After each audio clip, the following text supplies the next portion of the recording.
안녕하세요. 김태훈 목사입니다. 뚜벅뚜벅 메시지 시편 묵상 69번째. 겨자씨만한 믿음만 있어도 살아난다. 겨자씨만한 믿음만 있어도 살아난다. 시편 69편 1절에서 36절의 말씀 가지고 함께 뚜벅뚜벅 걸어가겠습니다. 우리도 때로는 이제는 끝이다, 하나님은 안 계신가 봐 하는 그런 상황을 만나게 되지요. 그런 일들 때문에 믿음을 버리는 그런 사람들도 있습니다. 시편 69편의 시를 쓴 다윗은 절대절망 상태에서 빠져있는 그런 모습이 보여요. 1절에서 하나님 나를 구원해 주십시오 라면서 정말 깊은 물에 빠져 익사 직전의 상태에 있는 그 사람의 심정 그대로 부르짖습니다. 자, 1절 2절 보세요. 목까지 물이 찼습니다.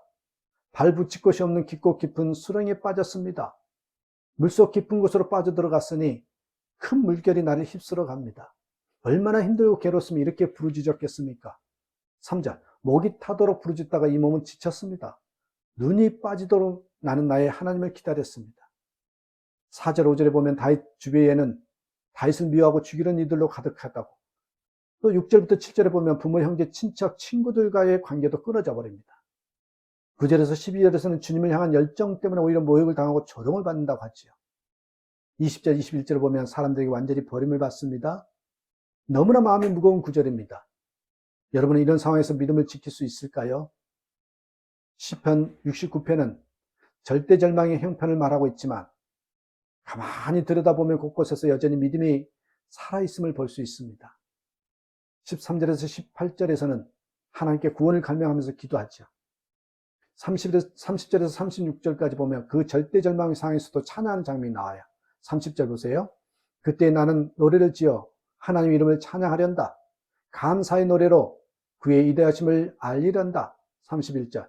이것이 소를 바치는 것보다, 뿔 달리고 굽 달린 황소를 바치는 것보다 주님을 더 기쁘게 할 것이다.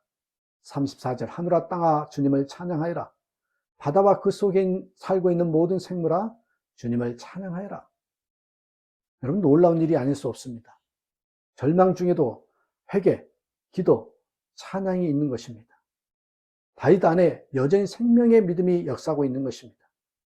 그러면 아직 끝이 아닙니다. 절망적인 상황만 보면 안 됩니다. 생명의 믿음을 보아야 됩니다. 생명의 믿음.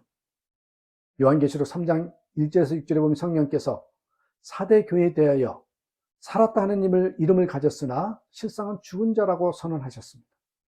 그러나 그 죽은 교회에도요, 그 옷을 더럽히지 아니한 자 몇 명이 내게 있어 라고 했습니다. 마음이요 먹먹해지는 말씀입니다. 죽은 교회라고 책망받았을 정도로 영적으로 무너진 교회에서 옷을 더럽히지 않고 온전한 믿음을 지키는 것이 얼마나 힘든 일입니까?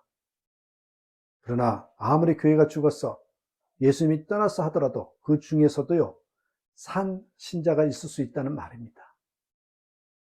요한계시록 3장 7절에서 13절 말씀을 보시면 빌라델비아 교회가 칭찬받는 이유가 나옵니다. 8절에 보니 내가 내 행위를 아노니 네가 작은 능력을 가지고서도 내 말을 지키며 내 이름을 배반하지 아니하였도다. 여기에 작은 능력이라고 했습니다. 빌라델피아 그 교회는 작은 능력밖에 없었던 교회였습니다.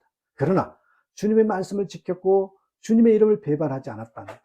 문중경 전도사님의 이야기를 아십니까? 그분은 정말 작은 능력을 가진 사람이었습니다. 문중경 전도사님. 여자라는 이유로 공부도 하지 못했고요. 결혼하자마자 남편으로부터 버림받았고요. 삭바느질을 하면서 연명하던 삶의 소망이었던 여인이었습니다. 그런데 예수 믿고 전도자가 돼서 신안군 일대 섬마다 전도하여 선 교회가 100개 교회가 넘습니다. 증도는 주민의 90%가 신자이면서 섬인데도 우상재단 하나 없고 미신도 사라지고 제사 드리는 집도 없답니다. 그녀가 순교한 후 그곳에서 많은 분들이 목사, 장로, 사모가 배출되었답니다. 대표적인 분들이 김준곤 목사, 고재식 목사, 이만신 목사, 고흠 목사, 정태기 목사 같은 분들입니다. 문중경 전도사님이 전도한 인자진리교회는 6.25 때 공산당 무리들이 어린아이들을 포함한 48명의 성도들 생매장했습니다. 그날 이판일 장로의 가족 13명이 다 순교했습니다. 오직 현장에 없었던 아들 이인재가 유일한 생존자였는데 후에 국군 정벌부대가 가족들을 몰살시킨 원수들을 붙잡아 놓고 총을 주며 마음대로 하라고 했을 때 그들을 쏘아 죽이고 싶다는 강렬한 충동이 일어났는데 순간 원수들을 사랑으로 갚아라는 주님의 음성과 돌아가신 아버지의 음성이 들리는 것 같았답니다. 너무나 괴로운 몸부림치다가 결국 그 음성에 순종해 원수들을 용서했습니다. 그로 인하여 6.25 전쟁으로 마을에 불어닥친 무서운 보복, 학살이 그쳤습니다. 여러분, 절대절망의 순간이 왔을 때 스스로에게 물어야 합니다. 나에게 겨자씨 같은 믿음은 있는가? 겨자씨 같은 믿음이야 있지요. 그렇다면 충분합니다. 세상은 크고 믿음은 작은 것이 아닙니다. 우리의 눈이 뜨이지 않아서 세상이 크게 보이고 믿음은 작게 여겨질 뿐입니다. 사람이 죽으면 생명의 현상이 그칩니다. 작더라도 생명의 현상이 있으면 그는 죽은 것이 아니지요.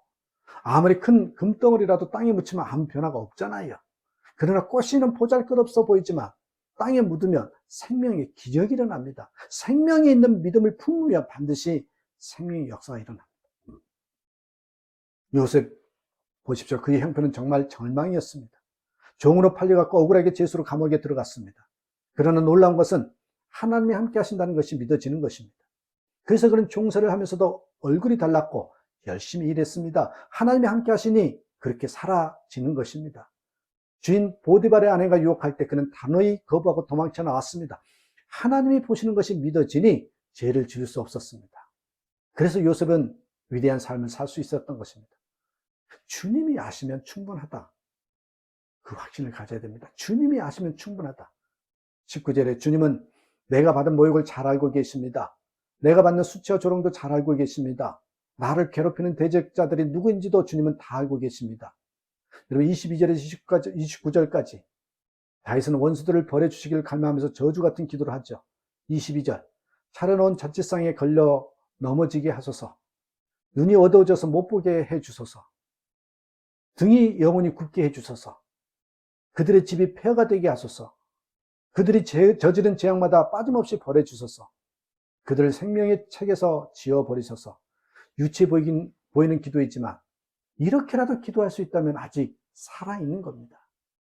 분명한 교훈은 절망적인 상황만 보지 말고 하나님께서 여전히 함께 하시는 증거를 놓치지 말라는 것입니다.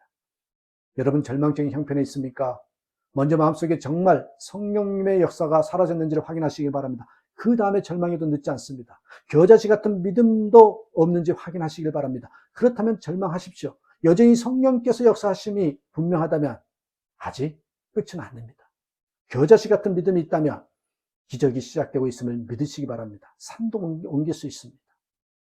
이것을 확신 가운데 살아가는, 이 믿음으로 살아가는 저 여러분 되시길 주님의 이름으로 축복합니다. 감사합니다.